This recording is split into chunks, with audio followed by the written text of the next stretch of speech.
Coucou tout le monde! Aujourd'hui on fait une petite vidéo pour vous présenter Splendor Duel.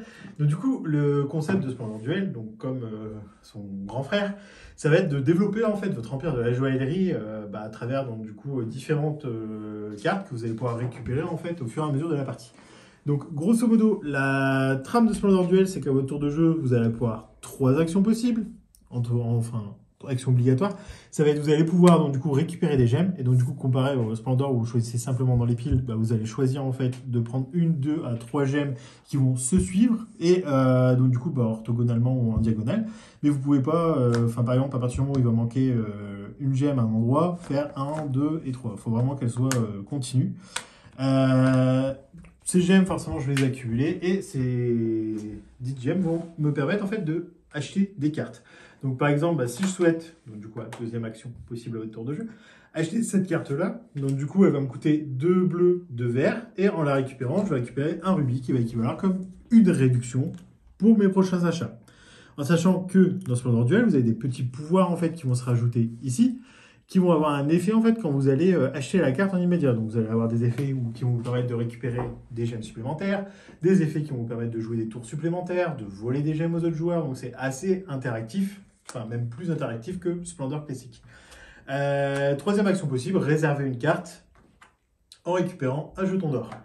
Ça permet donc, du coup de vous la mettre de côté, on en révèle une nouvelle et ça évite l'autre joueur de l'acheter.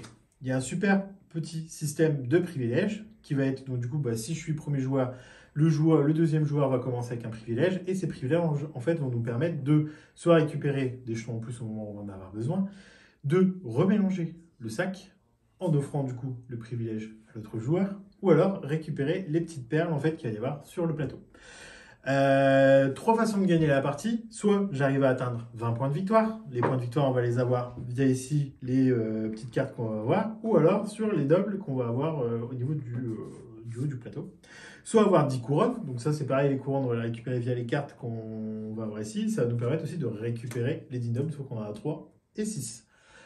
Donc du coup, on peut en avoir 2 maximum durant la partie. Et troisième option, avoir 10 points, mais dans une seule couleur. Donc du coup, comparé au Splendor classique, ça laisse plus d'axes en fait possibles de jeu. Donc souvent, on nous posait la question du est-ce que quand on a Splendor, est-ce que c'est intéressant d'avoir Splendor Duel?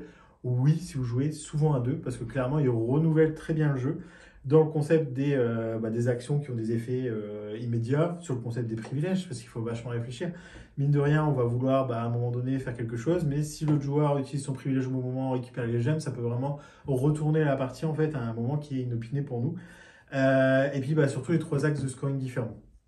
Ça donne 3 choses à surveiller chez l'autre, et ça complexifie en fait un petit peu l'anticipation qu'on peut avoir facilement dans Splendor quand on joue à 2. Pour les parties, on compte une petite demi-heure, et grosse rejouabilité, que ce soit au niveau des tirages des cartes, etc., parce qu'on a quand même pas mal. Voilà, donc du coup, c'était Splendor Duel, un jeu qu'on vous conseille fortement. Bonne journée à vous!